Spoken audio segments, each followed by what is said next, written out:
일본에서 오랜 기간 생활하던 명문대 출신 미국인이 일본 생활에 지쳐가던 어느 날, 우연한 기회로 한국을 방문했다가 너무 다른 일본과 한국의 모습을 보면서 큰 충격에 빠졌다고 하는데요. 도대체 한국의 어떤 모습이 그녀에게 그렇게 큰 충격을 안겨줬던 걸까요? 그 사연 지금 시작합니다. 안녕하세요. 제 이름은 엠마예요. 저는 지난 10년 동안 일본 도쿄에서 살고 있었어요. 정말 많은 일들이 있었고 그 이야기를 여러분께 들려주고 싶어요. 아직도 미국을 떠났던 그날이 어제처럼 생생해요. 그때 저는 스탠퍼드 대학에서 MBA를 막 마치고 일본에서 새로운 삶을 시작할 생각에 정말 들떠 있었어요. 저는 원래부터 기술에 관심이 많았거든요. 일본은 저 같은 사람에게는 꿈 같은 곳이었어요. 도쿄 사진 본 적 있나요? 마치 미래 속에 들어온 기분이 들 정도예요. 처음 도쿄에 도착했을 때 제 눈을 믿을 수가 없었어요. 도시는 네온사인 바다와 하늘을 찌를 듯한 고층 빌딩들로 가득했죠. 어디를 보든 새로운 것들로 넘쳐났어요. 거리를 걷다 보면 상점 창문에 있는 로봇을 보거나 뜨거운 커피부터 신선한 달걀까지 파는 자판기들, 시계처럼 정확하게 운행되는 전철을 볼 수 있었죠. 정말 놀라웠어요. 저는 기술 컨설턴트로 일하게 되었는데 저에게 딱 맞는 일이었어요. 매일 최신 기술과 소프트웨어를 어떻게 활용할지 기업들에게 조언해주면서 그들의 비즈니스를 개선하는 일을 했거든요.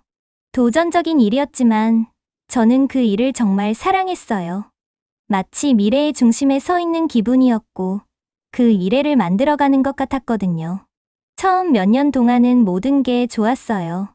새로운 친구도 사귀고 물론 아직도 어려운 한자에는 고생하고는 있지만 일본어도 배우고 현지 습관들도 익히게 되었죠. 예를 들면 일본에서는 면을 소리 내서 먹는 게 예의라는 걸 알게 됐어요. 그게 음식을 맛있게 먹고 있다는 표시래요. 그런데 요즘 들어 뭔가 달라진 기분이에요. 말로 설명하기 어렵지만 예전처럼 설레는 마음이 사라진 것 같아요. 한때 반짝이던 첨단 기술 세계가 이제는 그렇게 반짝여 보이지 않아요. 처음에는 작은 것들이 눈에 들어오기 시작했어요. 같이 일하는 젊은 사람들이 별로 행복해 보이지 않는다는 점이요. 예를 들어 히로시라는 친구가 있는데 정말 똑똑한 사람이에요. 일본 최고의 대학을 졸업한 사람이죠. 그런데 미래에 대해 기대보다는 걱정을 더 많이 해요. 어느 날 히로시랑 커피를 마시고 있었어요. 저는 라떼를 마시고 있었고 히로시는 녹차를 마시고 있었죠. 그러다가 히로시가 자신의 고민을 털어놓기 시작했어요. 엠마, 그가 조용하고 진지한 목소리로 말했어요. 어떻게 해야 할지 모르겠어요. 제가 이 대기업에서 일한 지 벌써 2년이 넘었는데 아직도 계약직이에요. 정규직 직원들과 똑같은 일을 하고 있지만 월급이나 혜택은 똑같지 않아요. 내년 계약이 끝나면 직장을 잃을 수도 있어요. 정말 충격이었어요. 미국이었다면 히로시 같은 사람은 아마도 일자리가 넘쳐났을 텐데 여기 일본에서는 점점 더 많은 젊은이들이 비정규직에 묶여 불안한 생활을 하고 있었어요. 마치 달리는 러닝머신 위에 서 있는 것처럼 계속 달리지만 어디에도 도착하지 못하는 느낌이었어요. 주위를 둘러볼수록 문제가 더 많이 보이기 시작했어요. 일본의 인구는 점점 고령화되고 있는데 은퇴하는 근로자들을 대체할 젊은 사람들이 충분하지 않아요. 그 결과 경제는 둔화되고 있고 사람들은 미래에 대해 걱정하고 있어요. 그래서 주말마다 지역 무료급식소에서 봉사활동을 시작했는데 그곳에서 본 광경은 제 마음을 아프게 했어요. 더 많은 젊은 사람들이 무료 식사를 받으러 오고 있었어요. 그들은 노숙자도 아니고 약물 중독자도 아니었어요. 그저 일을 하고 있지만 생계를 유지하기 어려운 사람들이었어요. 이 모든 게 저에게 큰 부담으로 다가왔어요. 자주 슬프고 답답한 기분이 들었어요. 한때 사랑했던 직장도 이제는 힘겹게 느껴졌어요. 아침에 일어나면 출근하는 게 정말 싫었고, 심지어 가장 좋아했던 스시집의 스시도 예전처럼 맛있지 않았어요. 저는 내가 실수를 한 건 아닌지 고민하기 시작했어요. 내가 쫓았던 꿈은 이미 사라진 게 아닐까? 물론 아직도 일본을 사랑해요. 사람들은 친절하고 예의 바르고 음식은 맛있고 문화는 정말 매력적이죠. 하지만 뭔가 빠져버린 것 같았어요. 그게 뭔지는 잘 모르겠지만요. 저는 마치 갈린 길에 서 있는 느낌이었어요. 어디로 가야 할지 모르겠다는 기분이었죠. 일본에 남아서 더 나아지도록 노력해야 할까요? 아니면 미국으로 돌아가야 할까요? 아니면 완전히 다른 길을 시도해 볼까요? 그때 제 오랜 친구 미아에게서 전화가 왔어요. 그 전화 한 통이 제 모든 것을 바꿀 줄은 꿈에도 몰랐어요. 도쿄 아파트에 앉아 있었어요. 피곤하고 조금 우울한 기분이 들던 참이었죠. 그때 전화가 울렸어요. 대학 시절 친구였던 미아였어요. 정말 오랜만에 연락이었죠. 엠마, 진짜 오랜만이야. 미아의 목소리는 활기로 가득 차 있었어요. 덕분에 그날 처음으로 웃음이 나왔죠. 우리는 서로의 근황을 얘기하기 시작했어요. 미아는 자신이 새로 맡은 한국에서의 일에 대해 얘기했어요. 서울에 있는 멋진 스타트업에서 일하고 있다고 하더라고요. 얘기하는 내내 미아의 목소리에서는 설렘이 가득 느껴졌어요. 그런데 미아가 제 기분이 좀 이상하다는 걸 눈치챘나 봐요. 엠마, 너 좀 이상한데? 무슨 일 있어? 저는 망설였어요. 말할까 말까 고민했죠. 그러다 깊은 숨을 쉬고 마음을 열기로 했어요. 미아, 그냥 더 이상 여기서 행복하지가 않아. 저는 일본에서의 일상에 대한 이야기를 했어요. 특히 히로시 같은 젊은 사람들이 제대로 된 직업을 찾지 못하는 것에 대해 말했어요. 일본 경제가 정체된 것 같다는 생각도 털어놨어요. 그리고 제가 자원봉사하던 무료 급식소에 대해서도 이야기했죠. 더 많은 젊은 사람들이 그곳으로 와서 식사를 해결하려는 모습을 보면서 느꼈던 감정들도요. 여기는 뭔가 생기가 다 빠져나간 느낌이야. 그렇게 말을 하면서 저 자신도 마찬가지로 정체되어 있다고 느꼈다고 털어놨어요. 나도 어떻게 해야 할지 모르겠어. 전화기 너머로 잠시 침묵이 흘렀어요. 그러더니 미아가 활기차게 말했어요. 엠마, 좋은 생각이 있어. 나한테 한국에 놀러 오면 어때? 저는 깜짝 놀랐어요. 한국? 글쎄, 미아. 아니, 진짜야. 미아는 단호했어요.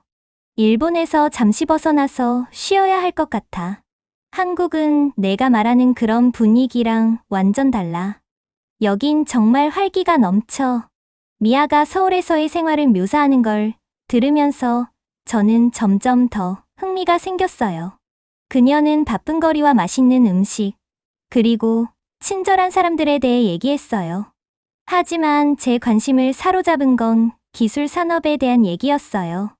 엠마, 여기선 정말 엄청난 일들이 벌어지고 있어. 스타트업이 여기저기서 생겨나고 있고, 사람들은 끊임없이 새로운 아이디어를 내놓고 있어. 나라 전체가 활기로 가득 차 있는 것 같아.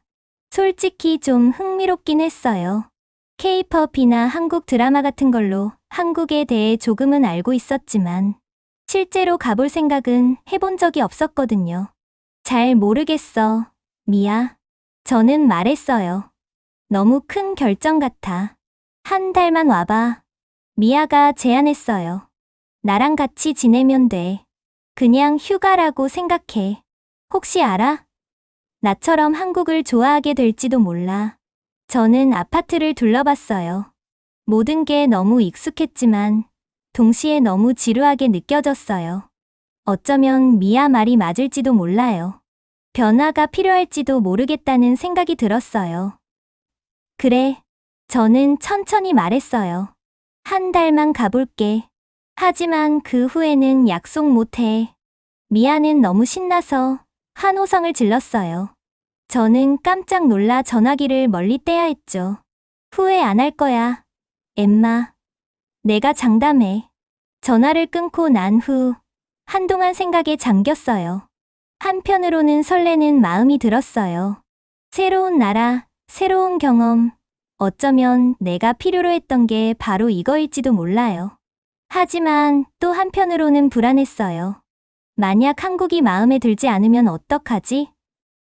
낯선 곳에서 더 혼란스러워지면 어떡하지? 저는 일어나 창가로 걸어갔어요. 도쿄의 스카이라인이 익숙하면서도 안정감 있게 펼쳐져 있었어요. 하지만 지금 바라보니 더 이상 그 풍경이 저를 설레게 하지 않는다는 걸 깨달았어요. 그게 바로 신호일지도 몰라요. 창문을 등지고 서서 해야 할 일을 생각했어요. 상사에게 휴가 이야기를 해야 하고, 짐도 싸야 하고, 비행기도 예약해야 하고, 한국에 대한 가이드북도 사야겠다고 생각했어요. 이런 생각을 하면서 오랫동안 느껴보지 못한 감정이 하나 떠올랐어요. 희망. 어쩌면 이 여행이 내가 필요로 했던 것일지도 몰라요. 앞으로 내가 무엇을 할지 생각하는데 도움이 될 수도 있겠다는 생각이 들었죠. 저는 핸드폰을 집어들고 미아에게 문자를 보냈어요. 비행기 예약했어. 2주 뒤에 보자. 그녀의 답장은 즉시 도착했어요. 좋아. 서울 구경시켜줄 나를 못 기다리겠어. 저는 미소를 지으며 핸드폰을 내려놨어요. 몇 달 만에 처음으로 미래가 기대되기 시작했어요. 한국이 저를 기다리고 있었고, 저는 새로운 모험을 맞이할 준비가 되어 있었어요. 제가 탄 비행기가 인천공항에 착륙하자마자 가슴이 설렘과 긴장으로 두근거렸어요. 새로운 나라를 방문한 건 정말 오랜만이었거든요.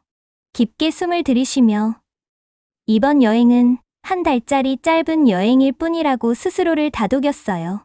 부담 가질 필요 없다고 말이죠. 비행기에서 내리자마자 저는 압도당했어요. 인천공항은 제가 지금까지 본 공항과는 완전히 달랐어요. 모든 게 반짝였고 바닥이 너무 깨끗해서 제 얼굴이 비칠 정도였어요. 사람들은 빠르게 움직이면서도 마치 잘 짜인 춤을 추듯이 매끄럽게 움직였어요. 자연스레 도쿄에 있는 공항과 비교하게 됐어요. 이곳은 정말 차원이 다르더라고요. 입국 심사를 통과하며 두리번거리며 모든 디테일을 놓치지 않으려 애쓰고 있었을 때, 저 멀리서 미아가 저를 기다리며 손을 흔들고 있는 게 보였어요. 그녀의 익숙한 얼굴을 보자마자 긴장이 싹 풀렸어요. 엠마, 그녀가 외치며 저를 꽉 껴안았어요. 한국에 온 걸 환영해. 우리는 차로 가는 동안 쉬지 않고 대화를 나눴어요.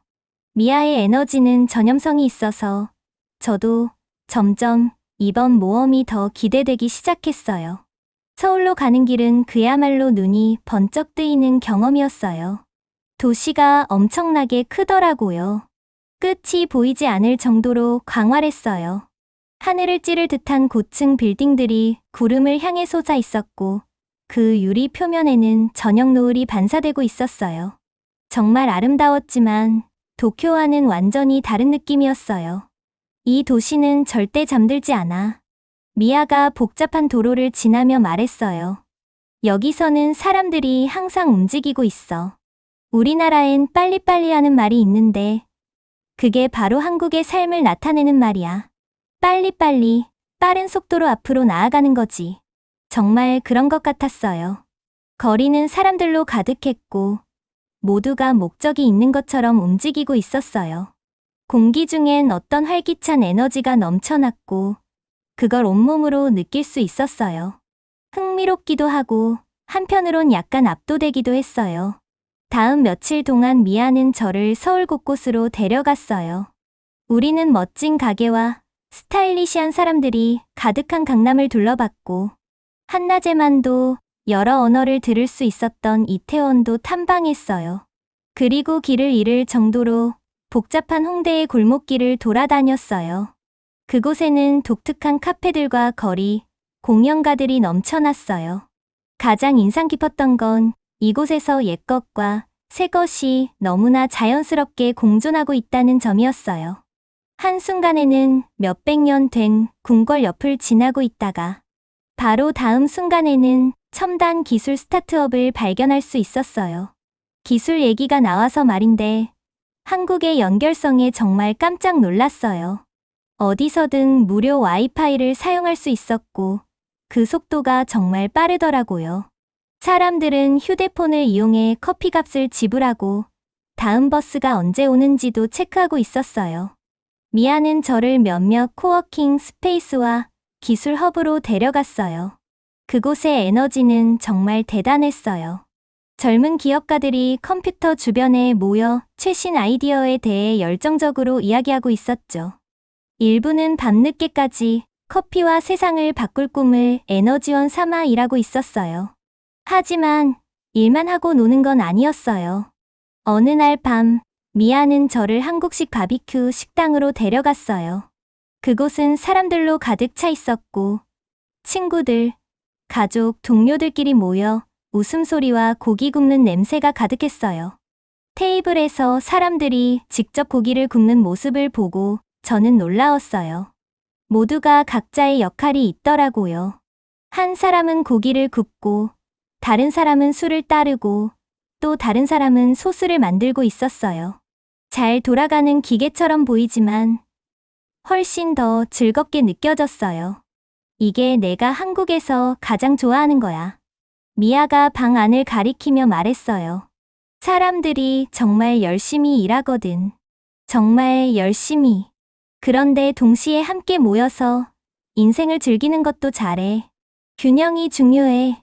그날 밤, 미아의 게스트룸 침대에 누워 그날 본 것들과 경험한 것들로 머릿속이 가득했어요. 도시의 활기, 사람들의 친절함, 그리고 완벽한 옛것과 새것의 조화. 모든 게 제가 익숙했던 것과는 너무나도 달랐어요. 오랜만에 미래에 대한 설렘이 생겼어요. 서울에서 앞으로 어떤 일들이 기다리고 있을지 빨리 알고 싶었어요. 잠들기 전에 제 머릿속을 떠나지 않던 한 가지 생각이 있었어요.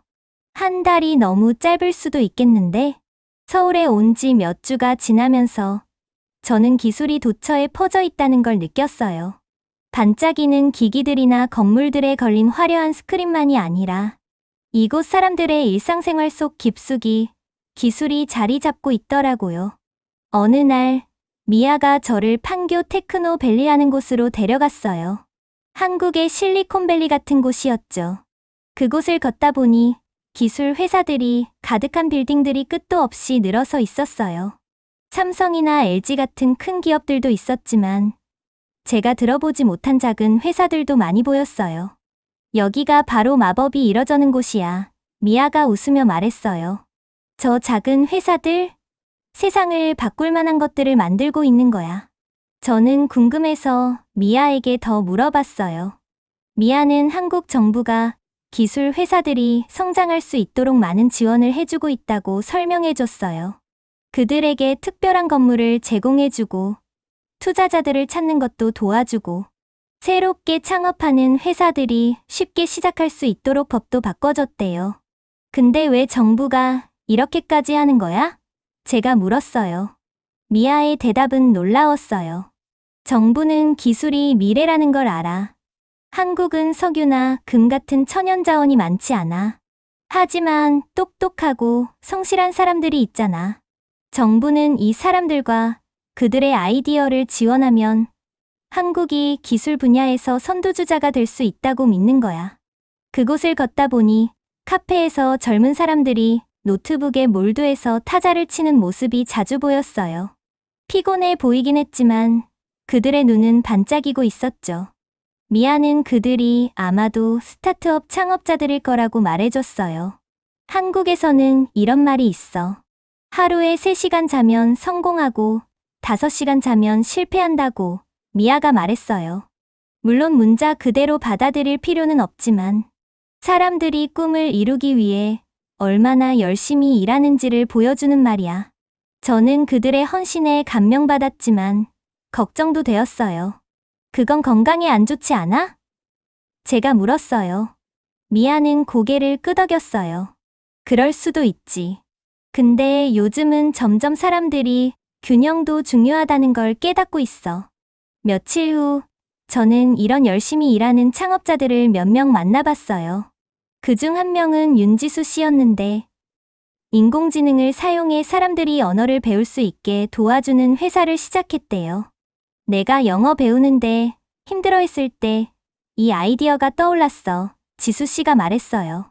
사람마다 배우는 방식에 맞춰 적응하는 프로그램을 만들 수 있다면 어떨까 생각했지. 그래서 그걸 만들었어. 지수 씨의 이야기는 저를 놀라게 했어요. 그녀는 문제를 보고 기술로 해결하려고 했고, 그런 사람들이 여기 정말 많았어요. 또 다른 창업자인 민주는 노인들을 돌봐줄 로봇을 개발 중이었고, 서연은 사람들이 음식물 쓰레기를 줄일 수 있게 돕는 앱을 만들었대요. 그 앱은 하루가 끝날 때 남은 음식을 가진 식당과 사람들을 연결해주는 기능이 있었죠. 이 사람들에 대해 제가 느낀 건 그들의 에너지와 낙관주의였어요. 그들은 진심으로 기술을 통해 세상을 더 나아지게 만들 수 있다고 믿고 있었어요. 그들의 열정은 전염성이 있었고, 저도 전에 생각해보지 않았던 가능성들에 대해 흥분하게 되었어요. 그런데 놀라운 건 작은 스타트업들만이 아니라 큰 한국 기업들 역시 중요한 기술들을 선도하고 있다는 점이었어요. 예를 들어 전 세계 컴퓨터와 휴대폰에 쓰이는 메모리 칩의 대부분이 한국에서 생산된다는 걸 알았나요? 삼성과 SK하이닉스 같은 회사들이 이 칩의 70% 이상을 생산하고 있어요. 지금 전 세계적으로 칩이 부족한 상황에서 이는 정말 엄청난 일이에요. 또한 기술이 한국의 일상생활을 어떻게 바꾸고 있는지도 직접 보았어요. 어느 날 미아와 함께 간 카페에서는 로봇이 커피를 만들고 서빙까지 하더라고요. 또 다른 날은 옷을 실제로 입지 않고도 가상으로 입어볼 수 있는 가게를 방문했어요. 이게 여기서는 평범한 거야. 미아가 제가 놀라는 표정을 보며 말했어요. 한국은 신기술을 실험하는 실험실 같은 곳이거든. 여기서 새로운 아이디어를 시험한 다음에 다른 나라로 가져가는 거야.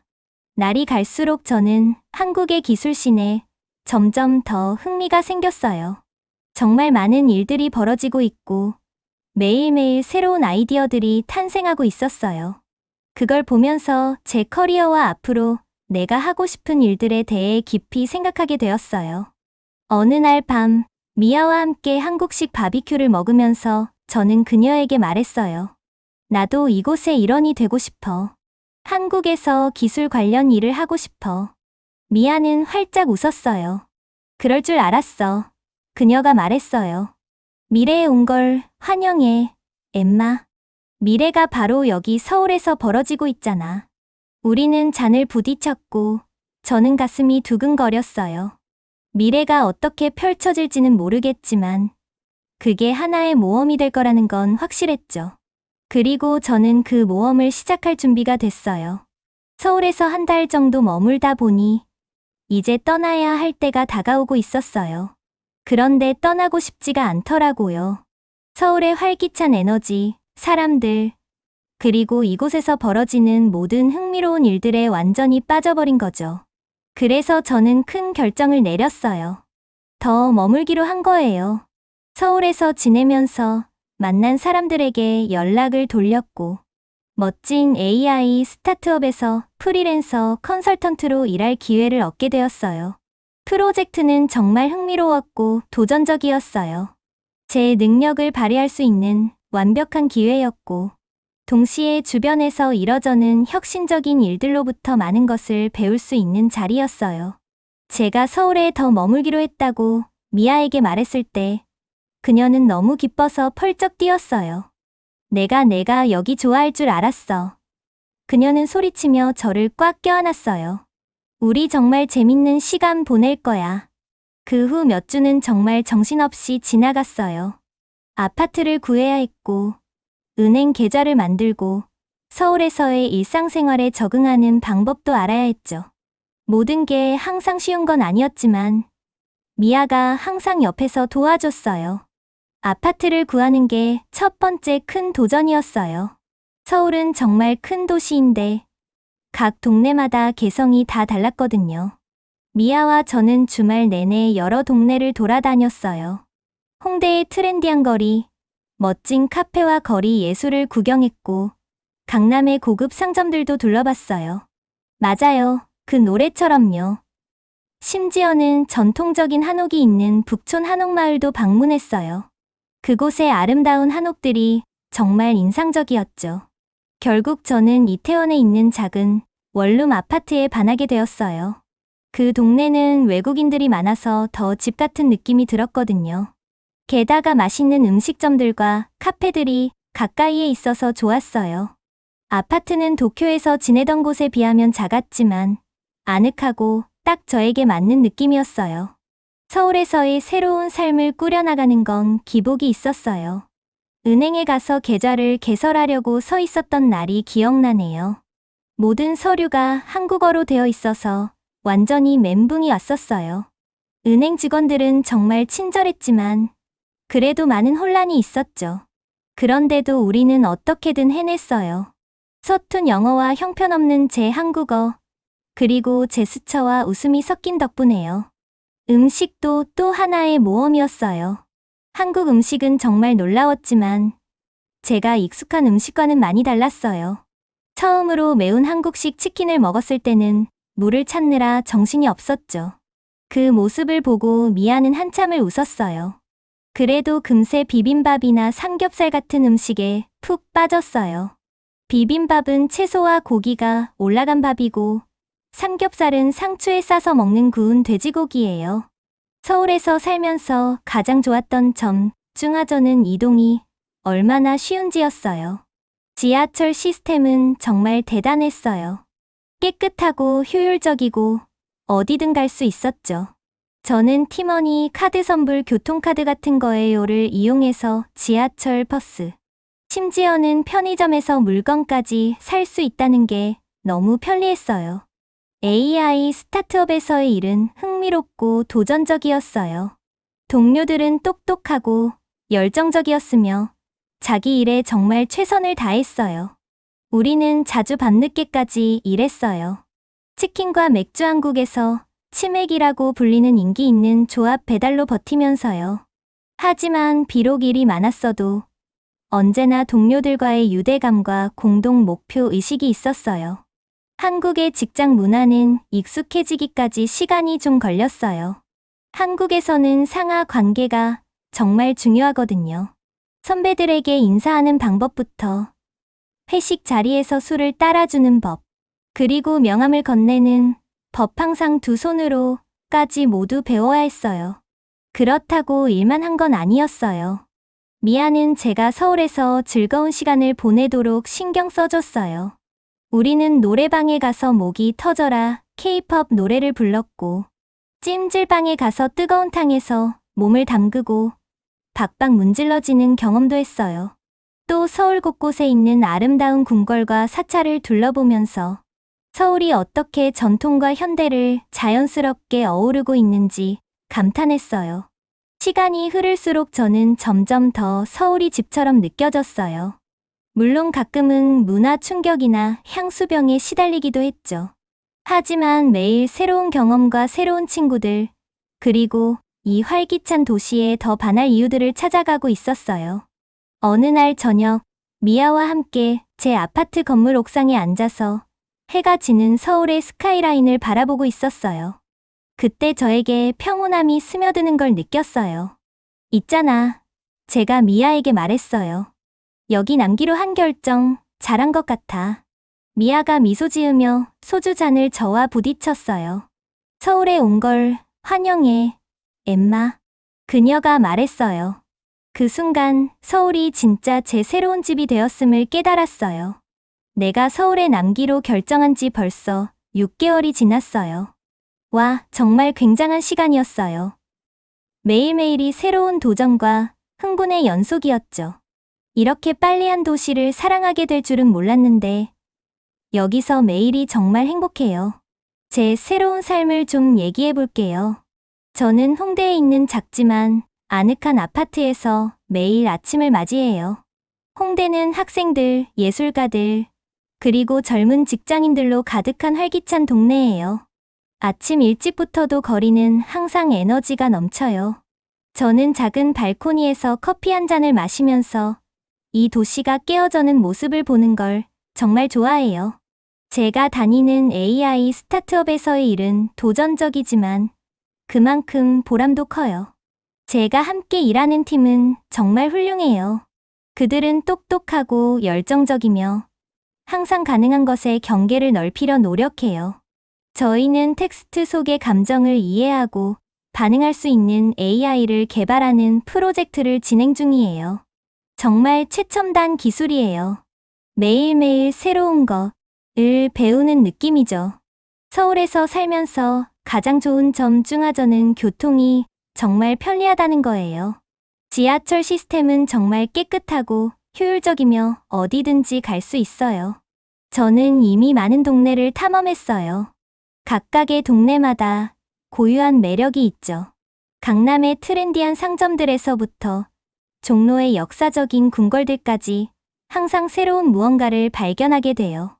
음식도 제 삶의 큰 부분을 차지하고 있어요. 한국 음식은 정말 다양하고 맛있어요. 저는 이 음식을 정말 사랑하게 됐어요.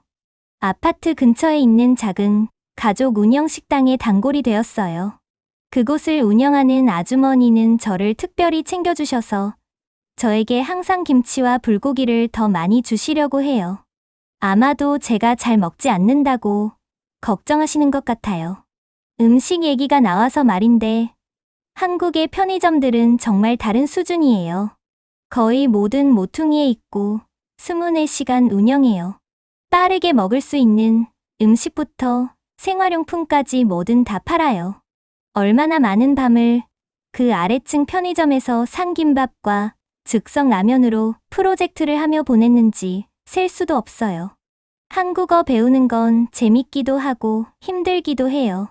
정말 어려운 언어지만 꼭 마스터하고 싶어요. 저는 수업을 듣고 있고 동료들과도 연습 중이에요.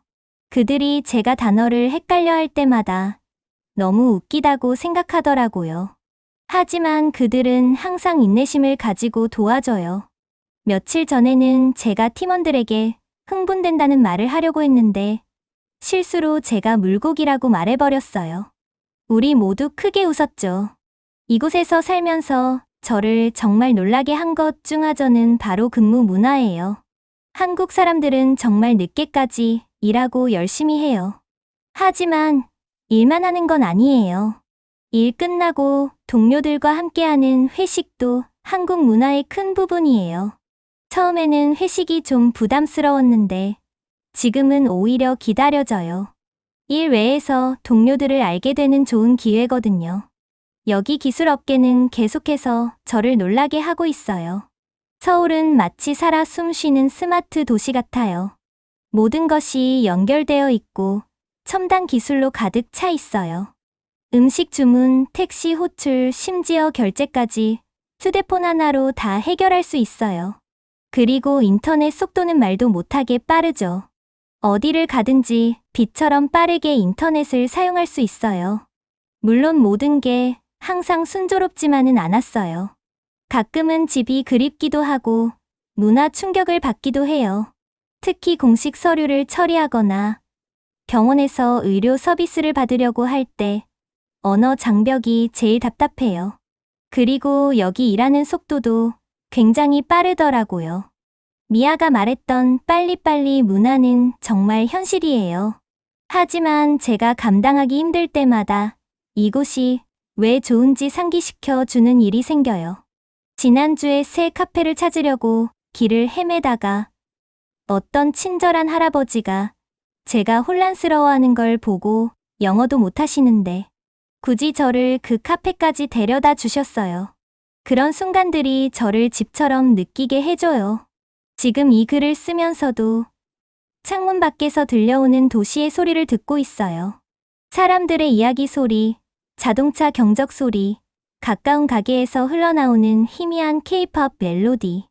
이게 바로 제 새로운 삶의 배경음악이에요. 그리고 저는 이 모든 것이 정말 좋습니다.